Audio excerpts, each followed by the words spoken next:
নজর রাখতেই হচ্ছে যে খবরে আমাদের নজর ছিল সঙ্গীত জগতে ইন্দ্রপতন প্রয়াত আশা ভোসলে 93 বছরে জীবনাবসান কিংবদন্তি গায়িকার চেস্ট ইনফেকশন নিয়ে তিনি চিকিৎসাধীন অবস্থায় মুম্বাইয়ের ব্রিজ ক্যান্ডি হাসপাতালে মৃত্যু তার।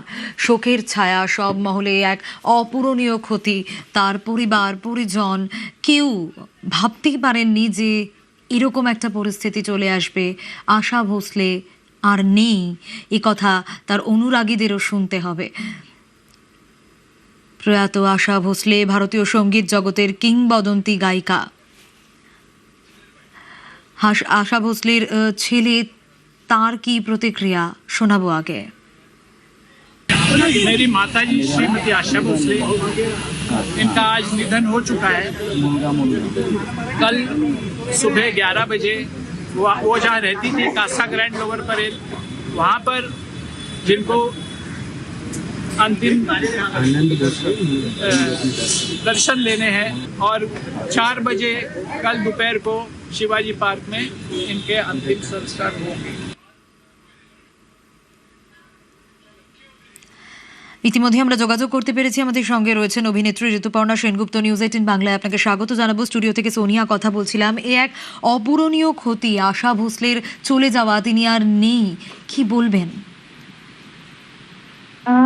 কি বলবো বুঝতে পারছি না। মানে আসলে এরা হচ্ছেন নক্ষত্র, আমাদের জীবনকে সমৃদ্ধ করে গেছেন এত বছর ধরে। এত অসাধারণ অসাধারণ সুর এবং সঙ্গীতের সৃষ্টি করে গেছেন। তো ওনার মানে জানি মানুষকে হয়তো একদিন যেতেই হয়, সবাই তো আর থাকে না, কিন্তু সেই নক্ষত্ররা আকাশ থেকে একবারই পড়ে মাটিতে। তো আমার মনে হয় উনি সেই নক্ষত্র, যিনি আমাদের মধ্যে এতদিন আমাদের মধ্যে ছিলেন, আমরা এতদিন ওনাকে পেয়েছি। একেবারে এক অপূরণীয় ক্ষতি আশা ভোসলের চলে যাওয়া। ভারতীয় সঙ্গীত জগতের কিংবদন্তি গায়িকা আশা ভোসলে 12 এপ্রিল 92 বছর বয়সে মুম্বাইয়ে প্রয়াত হয়েছেন তিনি। গত শনিবার হৃদরোগ ও শ্বাসকষ্টজনিত সমস্যার কারণে তাকে মুম্বাইয়ের ব্রিজ ক্যান্ডি হাসপাতালে ভর্তি করা হয়েছিল, আর সেখানেই আজ দুপুরে প্রয়াত আশা ভোসলে। বুকে সংক্রমণ নিয়ে হাসপাতালে ভর্তি ছিলেন 92 বছরে প্রয়াত সঙ্গীত শিল্পী। আর সঙ্গীত জগতে শুধু এক যুগের অবসান নয়, এ এক অপূরণীয় ক্ষতি। 2018 সালে বঙ্গবিভূষণ সম্মান আশা ভোসলের, একের পর এক পুরস্কার।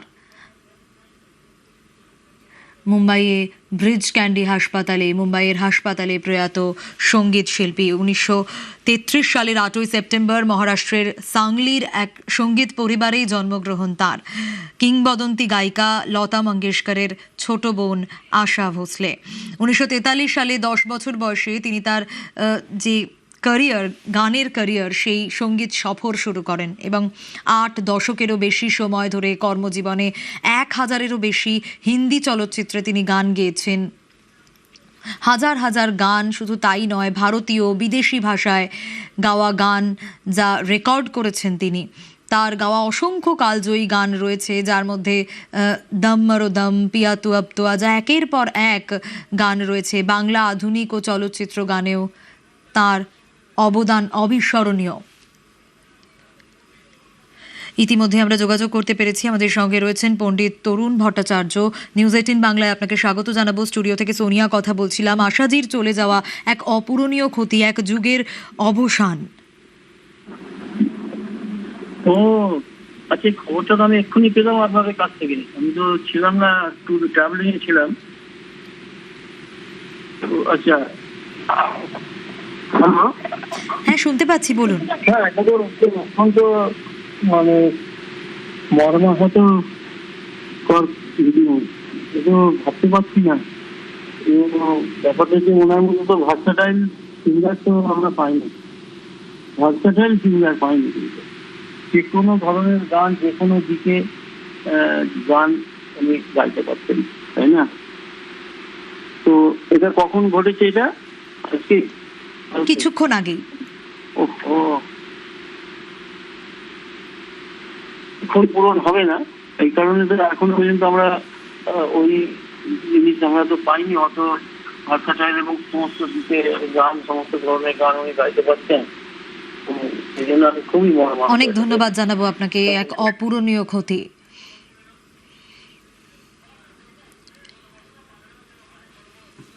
ভারত সরকার পদ্মবিভূষণ দিয়েছেন তাকে, দাদা সাহেব ফালকে পুরস্কারে ভূষিত হয়েছেন তিনি, এবং এছাড়াও একাধিক জাতীয় চলচ্চিত্র পুরস্কার, ফিল্মফেয়ার অ্যাওয়ার্ড জিতেছেন। শুধু তাই নয়, একের পর এক তার কর্মজীবনের শুরু 1943 সালে 10 বছর বয়সে তিনি তার ক্যারিয়ার শুরু করেন, তার সঙ্গীত সফর শুরু করেন, এবং 8 দশকেরও বেশি সময় তার কর্মজীবন, এবং যেখানে হাজার হাজার গান রয়েছে তার।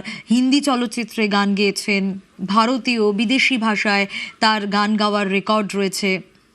শুধু তাই নয়, অসংখ্য কালজয়ী গান রয়েছে তার, এবং 1933 সালের 8ই সেপ্টেম্বর মহারাষ্ট্রের সাংলি জেলার এক সঙ্গীত পরিবারে তিনি জন্মগ্রহণ করেন।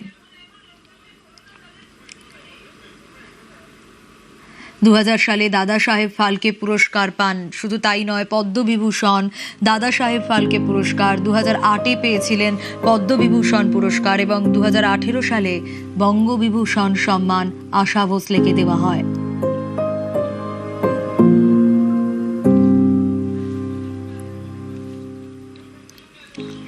ইতিমধ্যেই আমরা যোগাযোগ করতে পেরেছি সঙ্গীত শিল্পী হৈমন্তী শুক্লা রয়েছেন আমাদের সঙ্গে। নিউজ 18 বাংলায় স্বাগত জানাবো। স্টুডিও থেকে সোনিয়া কথা বলছিলাম। এক অপূরণীয় ক্ষতি, তা বলার অপেক্ষা রাখে না। একটু জানতে চাইবো যে সঙ্গীত জগতে তার যে বহুমুখী প্রতিভা, কিভাবে দেখেন আজ, কি স্মৃতিচারণ, কি মনে পড়ছে আজ এই খবর শোনার পর?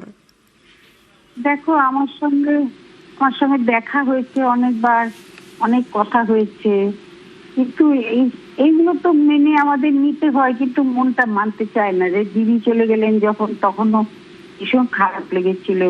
উনি সে একবার বলছিলেন, আমি একবার ভাবছিলাম দিদিকে নিয়ে বাইরে ঘুরে আসি, দিদি অনেকদিন ঘরের বাইরে যাচ্ছেন না। ভীষণ প্রাণবন্ত ছিলেন আশাজি। আর সেই ওনার রবীন্দ্রসঙ্গীত গুলো আমরা কোনোদিন ভুলতে পারবো?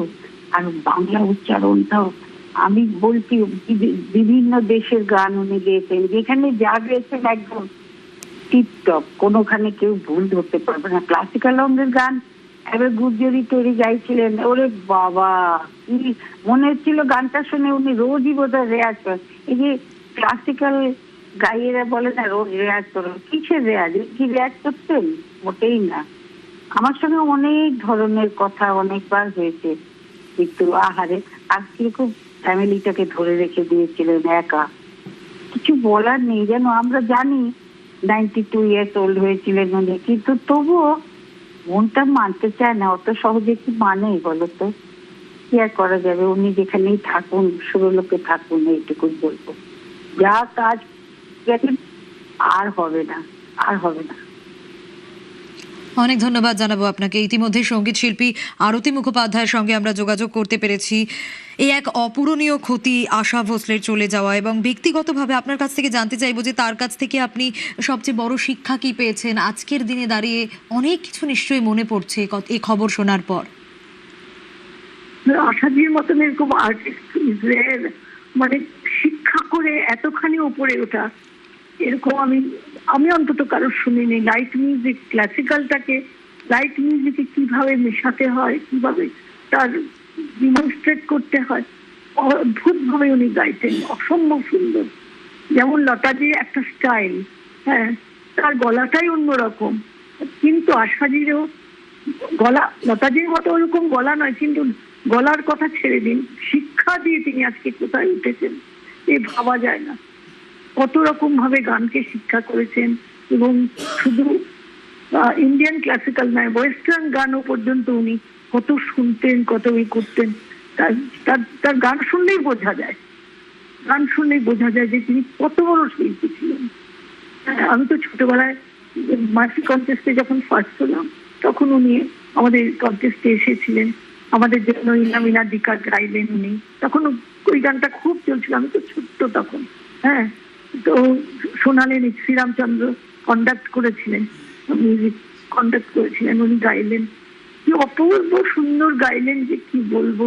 সেই থেকে আমি তো ফ্যান তো ঠিক, এমনিও তখন শুনতাম, গান শুনেই, ওদের গান শুনেই আমরা গান শিখেছি, বড় হয়েছি, কিন্তু সামনের থেকে শুনে যেন অপূর্ব লাগছিল, এখনো সেটা ভুলতে পারি না আমি। অনেক ধন্যবাদ জানাবো আপনাকে। এক স্বর্ণ যুগের অবসান। 1933 সালের 8ই সেপ্টেম্বর মহারাষ্ট্রের সাংলি জেলার এক সঙ্গীত পরিবারে তার জন্মগ্রহণ। কিংবদন্তি গায়িকা লতা মঙ্গেশকর, তার ছোট বোন আশা ভোসলে। 1943 সালে 10 বছর বয়সে তার সঙ্গীত সফর শুরু করেন তিনি এবং 8 দশকেরও বেশি সময় ধরে তার কর্মজীবন, যেখানে 1000-এরও বেশি হিন্দি চলচ্চিত্রে গান গেয়েছেন এবং প্রচুর ভারতীয় বিদেশি ভাষায় তার গান গাওয়ার রেকর্ড করেছেন তিনি এবং তার গাওয়া অসংখ্য কালজয়ী গান রয়েছে। শুধু তাই নয়, শুধু হিন্দি নয়, বাংলা আধুনিক চলচ্চিত্রের গানেও তার অবদান অবিস্মরণীয়। পদ্মবিভূষণ পুরস্কারে তিনি ভূষিত হয়েছেন, দাদা সাহেব ফালকে পুরস্কারে তিনি ভূষিত হয়েছেন, বঙ্গবিভূষণ, এছাড়াও একাধিক জাতীয় চলচ্চিত্র পুরস্কার, ফিল্মফেয়ার অ্যাওয়ার্ড জিতেছেন আশা ভোসলে এবং তার চলে যাওয়া এই এক অপূরণীয় ক্ষতি। লতা মঙ্গেশকরের চলে যাওয়া, তারপর আশা ভোসলের চলে যাওয়া, কোথাও গিয়ে এক স্বর্ণ যুগের অবসান। লতা মঙ্গেশকরের পর এবার আশা ভোসলে, তিনিও আর নেই সঙ্গীত মহলে। কোথাও গিয়ে এই সিস্টার ডুয়োর যে যাত্রা, সে যাত্রা শেষ হলো। বলিউড থেকে টলিউড গানের ছন্দে তাদের অবাধ যাতায়াত ছিল, আর এবার 8 দশকের এক পথ চলা থেমে গেল, যা শিল্প জগতের জন্য অপূরণীয় ক্ষতি। শোকস্তব্ধ সব মহল শোকস্তব্ধ, কারণ সঙ্গীত জগতে এ এক স্বর্ণ যুগের অবসান। 92 বছর বয়সে জীবনাবসান কিংবদন্তি গায়িকার। চেস্ট ইনফেকশন নিয়ে তিনি চিকিৎসাধীন অবস্থায় ছিলেন মুম্বাইয়ের ব্রিজ ক্যান্ডি হাসপাতালে এবং সেখানেই মৃত্যু হয় তার। 1933 সালে জন্ম। 1933 সালের 8ই সেপ্টেম্বর মহারাষ্ট্রের সাংলির এক সঙ্গীত পরিবার, সেখানে তিনি জন্মগ্রহণ করেন। কিংবদন্তি গায়িকা লতা মঙ্গেশকরের ছোট বোন তিনি। আমরা কথা বলেছিলাম অভিনেত্রী হেমা মালিনীর সঙ্গে। কি রিয়াকশন দিয়েছেন তিনি, কি প্রতিক্রিয়া তার, শোনাবো। Nowadays we are getting so many bad news about हमारे फिल्म इंडस्ट्री के कई कलाकार जा रहे हैं। इस वेरी दुख की बात है। और आशा भोसले जी इतना बड़े सिंगर हैं and she has ruled the whole industry, हमारे फिल्म इंडस्ट्री, और कितने सालों से वो काम कर रही है। कितने पिक्चरों में उन्होंने गाना गाया है और खास तौर पे मेरे लिए बहुत सारे फिल्मों में उन्होंने गाना गाया। She was very very fond of me, like Lata ji जैसे ही Asha ji also used to love me a lot and then हमेशा मुझे कहीं पे भी मिलते थे हम लोग, बहुत प्यार से बात करती थी। Big loss for the whole industry. 92 বছর বয়সে ব্রিজ ক্যান্ডি হাসপাতালে চিকিৎসাধীন ছিলেন তিনি। তার প্রয়াণ এবং 11ই এপ্রিল শনিবার সন্ধ্যায় প্রচণ্ড ক্লান্তি এবং বুকে সংক্রমণের কারণেই তাকে হাসপাতালে ভর্তি করা হয়েছিল। তিনি ক্লান্ত বোধ করছিলেন, ক্লান্তি এবং বুকে সংক্রমণ নিয়ে, এবং একের পর এক প্রতিক্রিয়া, কারণ তার পরিবার, প্রত্যেক মহল, সকলে শোকস্তব্ধ।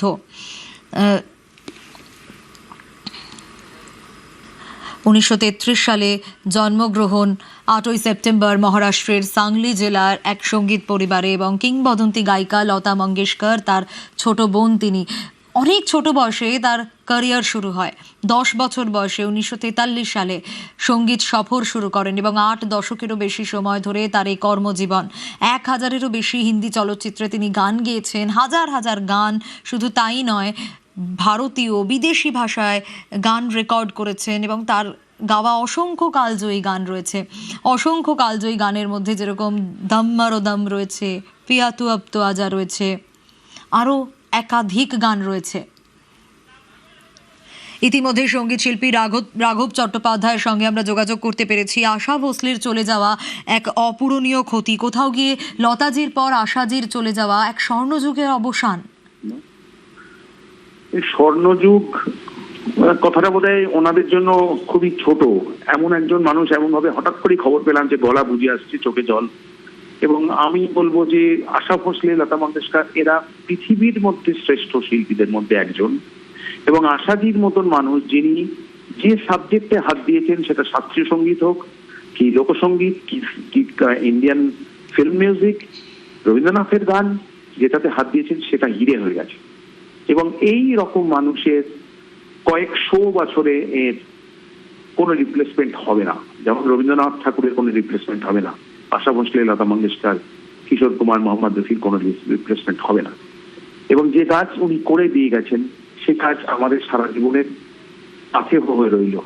আর আমার ব্যক্তিগতভাবে যদি বলেন, আমি যে কবার ওনাকে শুনেছি এবং ব্যক্তিগতভাবে খুব নিজের মতন করে ওনার সাথে গল্প করার, আড্ডা দেওয়ার সুযোগ হয়েছে, এ আমার সারা জীবনের, আমার কয়েক জনমের সব মানে সার্থকতা যে আমি ওই মানুষটিকে খুব কাছ থেকে কয়েকবার দেখেছি। এবং আমার নৈহাটি শহরে উনি এসেছিলেন গান করতে, তখনও আমি সারাক্ষণ ওনার পায়ের কাছে বসেছিলাম গিয়ে। এ এক বিরাট ক্ষতি। এর পরিপূরণ যতই পৃথিবীতে ট্যালেন্ট আসুক, আশা ভোঁসলে আর দুটো হবে না কোনোদিনও, এটুকু বলতে পারি।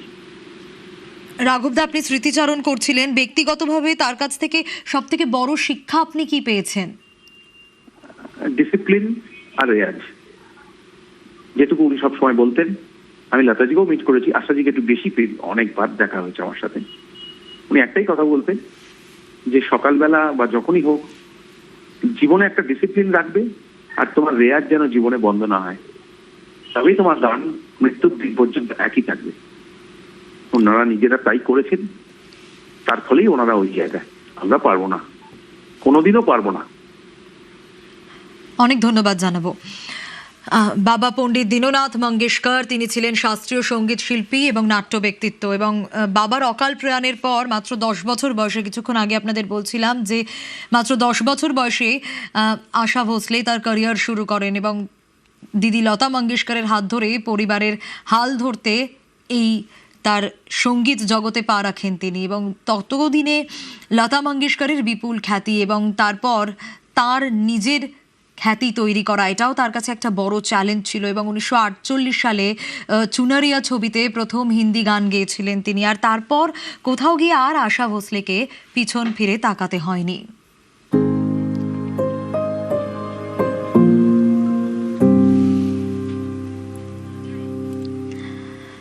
প্রয়াত আশা ভোঁসলে, মানুষের কাছ থেকে একটু আপডেট নেব। মানুষ, এ এক অপূরণীয় ক্ষতি, তা বলার অপেক্ষাই রাখে না। একদম সোনিয়া, তুমি যেমনটা বলছিলেন বা যে সমস্ত বিশিষ্ট মানুষেরা আমাদের প্রতিক্রিয়া দিচ্ছিলেন, তাদের কথা সূত্র ধরেই বলবো, যাদের সঙ্গেই কথা হচ্ছে এই প্রয়াণ নিয়ে, আশা ভোঁসলের এই চলে যাওয়া নিয়ে, তারা প্রত্যেকেই বলছেন যে আশা নেই, তবে ভালোবাসা আছে। অর্থাৎ আশাজি যে অপরাণ ভালোবাসা দিয়ে গেছেন তা ভোলার নয়। কারণ বাবা পণ্ডিত দীননাথ মঙ্গেশকর একজন শাস্ত্রীয় সঙ্গীত শিল্পী ছিলেন এবং নাট্য ব্যক্তিত্ব ছিলেন। তুমি যেটা বললেন, তার সান্নিধ্যে 10 বছর বয়স থেকে প্রায় 8 দশক ধরে আশাজি যে সমস্ত গান দিয়ে গিয়েছেন, সেই গানের ভালোবাসা বা ভান্ডার কখনোই শেষ হবেন না। আশাজি চলে গেছেন, তার গানের মধ্যে দিয়ে ভালোবাসা রেখে গেছেন। কারণ আজ এমন সমস্ত গান, ওমরাও জান থেকে শুরু করে আমরা যদি রামগোপাল বর্মার রঙ্গিলাও বলি, এত কন্ট্রাস্ট তুমি কোথাও দেখতে পাবে না, এত ভ্যারাইটি তুমি কোথাও দেখতে পাবে না সোনিয়া, যেটা আশাজি তার গানের মধ্যে দিয়ে গেছেন। তার জন্য বলা হয় যে ভারতবর্ষে one and only versatile singer বলতে এক বাক্যে সবাই আশাজিকেই চেনেন।